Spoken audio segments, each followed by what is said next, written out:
साथियों नमस्कार।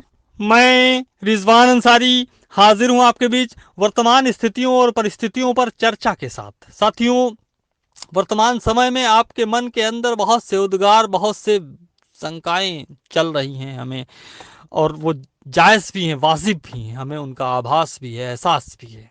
साथियों, हम आपको बता देना चाहते हैं कि 21 तारीख की सुनवाई के बाद जो अंतरिम आदेश हमें प्राप्त हुआ है, वह अंतरिम आदेश स्पष्ट तौर पे हमें बहुत कुछ देता है। अंतरिम आदेश कहता है उत्तर प्रदेश सरकार से कि उत्तर प्रदेश के अंदर इस समय कार्यरत शिक्षा मित्रों की संख्या का डाटा वो मांगता है, कोर्ट मांगता है मन उत्तर प्रदेश सरकार से। साथ ही साथ ऐसे शिक्षा मित्रों की संख्या को भी माननीय न्यायालय ने मांगा है जो इस भर्ती में अपीयर हुए हैं, सम्मिलित हुए हैं। और उन सम्मिलित अभ्यर्थियों में से ऐसे अभ्यर्थियों की संख्या को भी मांगा गया है जो 40 और 45 के क्राइटेरिया पर सुरक्षित होते हैं। उनके नाम, रोल नंबर सहित पूरा डाटा मांगा गया है माननीय सर्वोच्च न्यायालय के द्वारा। आगे उसी अंतरिम आदेश में माननीय सर्वोच्च न्यायालय लिखता है स्पष्ट तौर पे कि जो शिक्षा मित्र सहायक अध्यापक पदों के सापेक्ष कार्य कर रहे हैं, मतलब हमारा समाजन 25 जुलाई 2017 को केस हुआ था और उस समय हम सहायक अध्यापक के पद पर थे, और जब वापस शिक्षा मित्र के पद पर रिवर्ट हुए तो उन्हीं सहायक अध्यापक पदों के सापेक्ष हम आज भी कार्य कर रहे हैं। कोर्ट का कहना है कि जो शिक्षा मित्र सहायक अध्यापक पदों के सापेक्ष कार्य कर रहे हैं उनको डिस्टर्ब ना किया जाए, छेड़ा ना जाए, मतलब 1,37,000 पदों को डिस्टर्ब ना किया जाए। जो भी भर्ती हो रही है, जो भी भर्ती है, वो अलग से है। साथ ही साथ वर्तमान भर्ती के बारे में कोर्ट ने बोला है कि एक वर्ड आया है रिमेनिंग। रिमेनिंग का मतलब होता है शेष, बची हुई।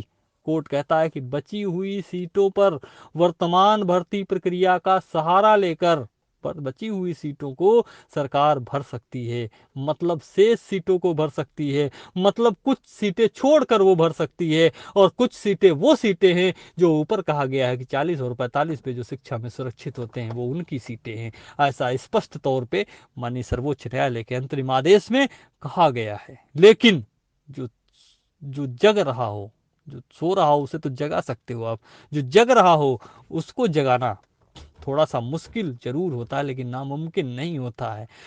जो समझ समझ कर ना समझे उसको आप नासमझ तो नहीं कह सकते, उसको आप नादान तो नहीं कह सकते, उसको आप चालाक, धूर्त और बाकी और संज्ञाएं तो अवश्य दे सकते हैं, समझ समझ के जो ना समझे। साथियों, जब उत्तर प्रदेश सरकार की तरफ से किसी भी प्रकार की कोई भी प्रतिक्रिया अंतरिम आदेश पे नहीं आई, हम लोग इंतजार कर रहे थे, पूरा प्रदेश इंतजार कर रहा था। ऐसी स्थिति में हमारे वकीलों की तरफ से एक प्रत्यावेदन तैयार किया गया और उस प्रत्यावेदन को हमने प्रदेश के तमाम जो बेसिक शिक्षा के आला अधिकारी हैं उनको दिया, इलाहाबाद से लखनऊ तक।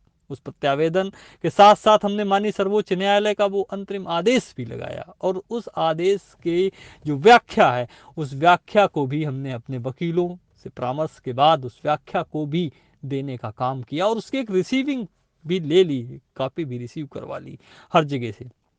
कल को जब हम माननीय न्यायालय के समक्ष होंगे और उस समय सरकार ये कहकर पल्ला अगर झाड़ने का प्रयास करेगी साहब हम समझ ही नहीं पाए, उस समय हमारे पास उनकी रिसीविंग होगी कि हमने समय रहते काम करने से पहले आपको ये चीज़ें बता दी थी, अवगत करा दी थी। अब आप ये नहीं कह सकते कि हम समझ नहीं पाए। आपने जो कुछ भी किया है जानबूझकर, गलती पे गलती जानबूझकर करने का काम किया है, ऐसा उद्देश्य था हमारा। साथियों, आगे अगले क्रम में हम माननीय सर्वोच्च न्यायालय की शरण में पुनः गए।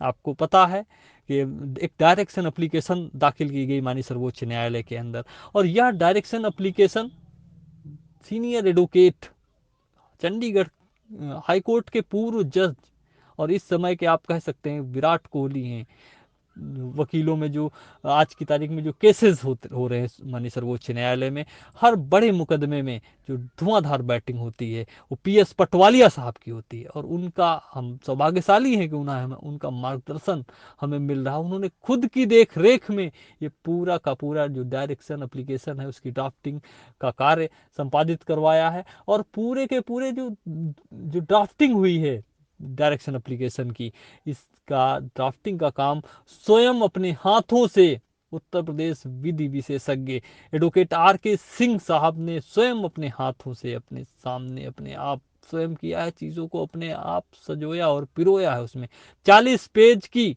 वो एक अपने आप में चलती फिरती मिसाइल है वो। जिस समय माननीय सर्वोच्च न्यायालय के समक्ष उसकी परतें खुलेंगी, उस समय बहुत जोर का और बहुत बड़ा धमाका होगा प्रदेश के अंदर। मैं इतना आश्वस्त हूँ उस पूरी की पूरी जो हमारी डायरेक्शन एप्लीकेशन है। साथियों, चूंकि डायरेक्शन एप्लीकेशन माननीय सर्वोच्च न्यायालय में दाखिल है और कल एक तारीख है, 1 तारीख को कोर्ट बैठ रही है और 1 तारीख को हमारा मुकदमा नहीं लग रहा, हमारी एप्लीकेशन नहीं लग रही, अर्जेंसी उसमें मूव कर दी गई है। 2 और 3 तारीख को माननीय कोर्ट बैठ नहीं रही, बेंच बैठ नहीं रही है। ऐसी स्थिति में हमें 4 तारीख का इंतज़ार रहेगा, 4 तारीख की हमें हम इंतज़ार कर रहे हैं। और चूंकि जिस कोर्ट ने आपको आदेश दिया था, अंतरिम आदेश दिया था, उसी कोर्ट में आप उसको क्लियर कर सकते हैं, उसी कोर्ट से आप डायरेक्शन ले सकते हैं। इसलिए आप दूसरे कोर्ट में नहीं जा सकते हैं, हम उसी कोर्ट में ही जा सकते हैं।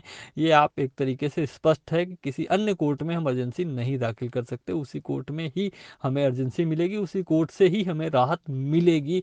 इस चीज़ को मैं पूरी तरह से आपको स्पष्ट कर देना चाहता हूँ। साथियों, हमारा प्रयास है कि चूंकि 3 से 6 के बीच में सरकार बहुत कुछ करने के जुगाड़ में करने के प्लान में है, 3 से 6 के बीच में हम 1 से 2 सुनवाई अवश्य माननीय सर्वोच्च न्यायालय में करवा लें और अपनी चीज़ों को, अपनी जो व्यथा है, जो हमारी समस्याएं हैं, उन समस्याओं को एक बार फिर से सीनियर वकीलों के माध्यम से उनके सानिध्य में हम माननीय सर्वोच्च न्यायालय के समक्ष रख दें कि साहब, आपने कहा था, आपने बताया था कि 40 और 45 का डाटा दिए बिना, इन्होंने पदों को होल्ड किए बिना, सुरक्षित किए बिना, आपने कहा था कि शेष सीटों पे भर्ती करना, जबकि ये 69,000 पे भर्ती कर रहे हैं। कुछ साथी, कुछ विद्वान साथी कमेंट कर रहे थे कि आप 47,000 पद कहाँ से दिखा रहे हो। मैं आपको बता देना चाहता हूँ, 47,000 पद ये हमारा अपना आंकड़ा नहीं है, ये सरकार का आंकड़ा है कि आज की तारीख में 47,000 शिक्षा मित्र इस भर्ती में है। और उस 47,000 में कितने शिक्षा मित्र 40-45 पे होंगे, ये हम अधिकृत रूप से नहीं कह सकते। हमने तो कह दिया है कि हमारे हिसाब से 37,000 होना चाहिए। अब सरकार को अगर कल लगता है कम है तो वह आके बताए और तब तक पूरे के पूरे मामले पे स्थगनादेश दे दिया जाए, स्थगनादेश पारित कर दिया जाए। और कोई भी चीज़ हमने उसमें हवा में नहीं, बल्कि सरकारी आंकड़ों के हिसाब से उन्होंने जो विज्ञापन जारी किए, उन्होंने जो आंकड़े प्रस्तुत किए, उन्हीं को लगाकर हमने साबित करने का प्रयास किया है, काम किया है, और जो कि तर्क संगत भी है, न्याय संगत भी है, जिसको कोर्ट संज्ञान भी लेगा। हम और हमारी टीम को पूरी तरीके से यह पता है, हमारी टीम पूरी तरीके से आश्वस्त है कि हमें पहली ही सुनवाई पे बहुत कुछ मिलने वाला है, बहुत बड़ी राहत मिलने वाली है। लेकिन आपको तब तक धैर्य रखना होगा, तमाम जो अफवाहें चलती हैं उनसे आपको सतर्क और सजग रहना होगा। हमें आपको यह बता देना चाहता हूं, आपको याद होगा कि जिस समय 90 अंक का एक रिजल्ट वायरल हुआ था हमारा सोशल मीडिया के ऊपर, लोगों ने लिखा था कि साहब पास हो गए, ऐसा एक कमेंट चला था। आप तमाम साथियों के मन में हो सकता है कहीं पर शंकाएं हों, कहीं पर किसी भी प्रकार की आशंकाएं मन में आई हों, लेकिन उस दिन हमारे मन के अंदर भी कुछ आया था। और मन के अंदर जो हमारे आया था कि रिजवान, अब आपको और अच्छी तरीके से करके दिखाना है, अब आपको प्रस्तुत करना है, प्रेजेंट करना है, और इतिहास में खुद को दर्ज करने का ये सबसे सुनहरा अवसर मिल गया कि आने वाली जो पीढ़ियां हैं वो याद करें कि कोई था जो खुद पास होने के बावजूद भी उसने इतना सब कुछ सर्वस्व न्यौछावर कर दिया, जिसकी कल्पना और जिसका कोई तोड़ आज तक नहीं है। और उसी में हमने इतिहास रचने का काम किया है। हम आपको बता दें कि आंध्र प्रदेश से लेकर बिहार तक, उत्तर प्रदेश से लेकर हिमाचल प्रदेश तक, हिंदुस्तान के किसी भी प्रदेश में किसी भी टीम, किसी भी संगठन, चाहे जितने बड़े बड़े मुकदमे हुए हों, चाहे उत्तर प्रदेश का शिक्षा मित्रों का समायोजन का केस रहा हो, चाहे बिहार के पैरा टीचर्स का केस रहा हो, चाहे हिमाचल के पैरा टीचर्स का केस रहा हो, चाहे दरोगा भर्ती रही हो, चाहे हरियाणा का केस रहा हो, बड़े बड़े जो मुकदमे अभी हुए हैं जो अब तक माननीय सर्वोच्च न्यायालय में, उन सभी बड़े मुकदमों में किसी भी संगठन ने, किसी भी टीम ने, एक टीम ने पहली ही डेट पे इतना बड़ा पैनल वकीलों का नहीं खड़ा किया, किसी ने हिम्मत नहीं जुटाया। और आदरणीय गोपाल सुब्रमण्यम साहब जैसा चेहरा कोई भी नहीं ला पाया, क्योंकि बिरला, अंबानी, टाटा उनको इंगेज करते हैं। हम लोग उन कैसे लाए उनको वो बाद का विषय है, लेकिन उन्हें लाने का काम भी किया और बहस भी हुई और 2.5 घंटे की मैराथन बहस करवाने का काम किया, जो अपने आप में रिकॉर्ड है, अपने आप में इतिहास है। और वो भी वर्चुअल हियरिंग में। अगर सामान्य हियरिंग होती तो पूरे दिन का नज़ारा ही कुछ और होता। साथियों, हम आपको बताते चलें, हम आपको अवगत कराते चलें कि हमें चाहे वो नियुक्ति पत्र क्यों ना दे दें, हमें चाहे वो कुछ भी क्यों ना दे दें, हम उसे ढाल बनाने का काम करेंगे और उन्हीं के चक्रव्यूह में फंसाने का काम करेंगे, क्योंकि हमारा अंतिम लक्ष्य हमारा एक एक साथी को सहायक अध्यापक के पद तक पहुंचाना है। और जहां पर जिम्मेदारी आपकी, आपके तमाम पूरे समाज की और देश की जब आपकी जिम्मेदारी हो जाती है, उस समय आपके व्यक्तिगत लाभ, व्यक्तिगत हानि, व्यक्तिगत नफा नुकसान सब शून्य हो जाते हैं। आपका व्यक्तिगत जीवन शून्य हो जाता है। ऐसा हमें पता है और ऐसा आपको भी पता है, आपको अच्छी तरीके से पता है। आज की तारीख में हमारा जीवन हमारा व्यक्तिगत जीवन नहीं है। आज हजारों उन साथियों की, आज तमाम जो प्रदेश के आम साथी हैं, उनका अधिकार है उस जीवन के ऊपर, हमारे भविष्य के ऊपर। और हम आपको यकीन दिलाते हैं, जिस समय हमें मौका मिलेगा, हम एक ऐसे रास्ते को भी तलाश रहे हैं, यदि उन्होंने हमारे साथ कुछ ऐसा किया तो हम उसे भी ढाल बनाने का काम करेंगे। और हमें चाहे उसके लिए जो भी वो करें हमारे साथ में, जिस भी प्रकार से वो करें, हम सारी चीज़ों के लिए तैयार हैं, पूरी तरह से तैयार हैं।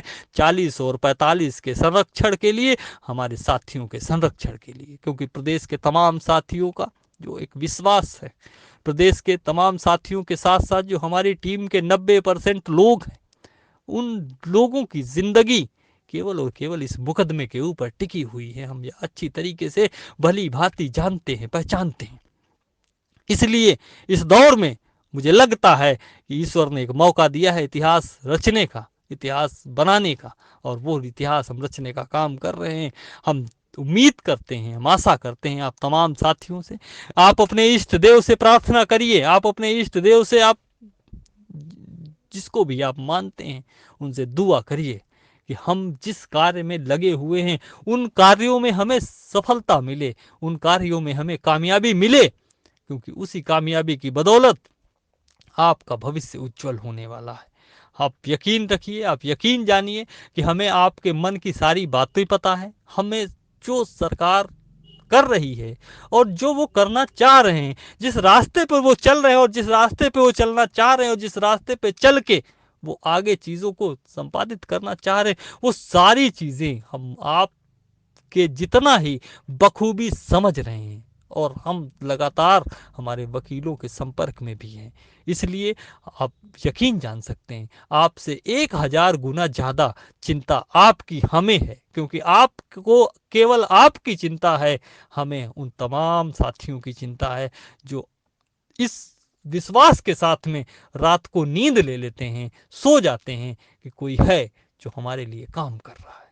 हमें रात को नींद नहीं आती है जब इस समय ध्यान आता है कि प्रदेश के तमाम साथियों की आस उम्मीद निगाहें हम हमारे कार्यों के ऊपर टिकी हुई हैं। उस समय नींद पूरी पूरी रात दूर हो जाती है, ओझल हो जाती है। वो केवल इसलिए कि हमें जब एहसास हो जाता है कि आपका विश्वास, आपका भरोसा हमारे ऊपर टिका हुआ है, आपका भविष्य हमारे कार्यों के ऊपर, हमारी टीम के जो कमांडोज हैं उनके कार्यों के ऊपर टिका हुआ है। ऐसे समय में रातों की नींद अपने आप ओझल हो जाती है, गायब हो जाती है, और हम फिर से कुछ नया करने का, कुछ और अलग करने का काम करने लगते हैं। हम कई ऐसे कार्य कर रहे हैं जिनके समय आने पे, जिनके परिणाम आपके सामने होंगे, जो चीज़ें भी आपको समय आने पर पता भी चलेंगी। इसलिए हम आपसे उम्मीद करते हैं, हम आपसे अपेक्षा करते हैं कि आप अपने परिवार के साथ समय दीजिए, अपने परिवार के साथ रहिए, बच्चों को अपना टाइम दीजिए, फिजिकल डिस्टेंसिंग का आप पालन करते रहिए। लॉकडाउन का समय चल रहा है, कोविड-19 जैसी महामारी है पूरी दुनिया के अंदर, इससे आप खुद को बचाइए, अपने परिवार और अपने गांव के लोगों को, अपने मोहल्ले के लोगों को इससे बचाइए, उन्हें जागरूक करिए।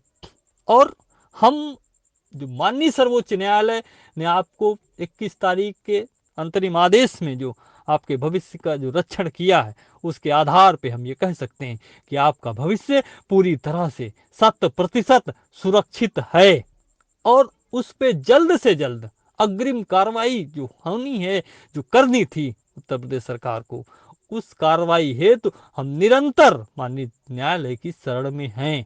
जिस समय भी सुनवाई होगी उस समय कुछ ना कुछ बड़ा आपको जरूर देखने को मिलेगा, ऐसा हमें विश्वास है। और हम आपको बोल रहे हैं, क्यों? क्योंकि हमें हमारे जो वकील हैं उनके द्वारा पूरी तरह से आश्वस्त कराया गया है, बताया गया है, अवगत करा दिया गया है कि जिस समय भी सुनवाई होगी उस समय हमें कुछ विशेष राहत अवश्य मिलेगी, कुछ बड़ी राहत अवश्य मिलेगी।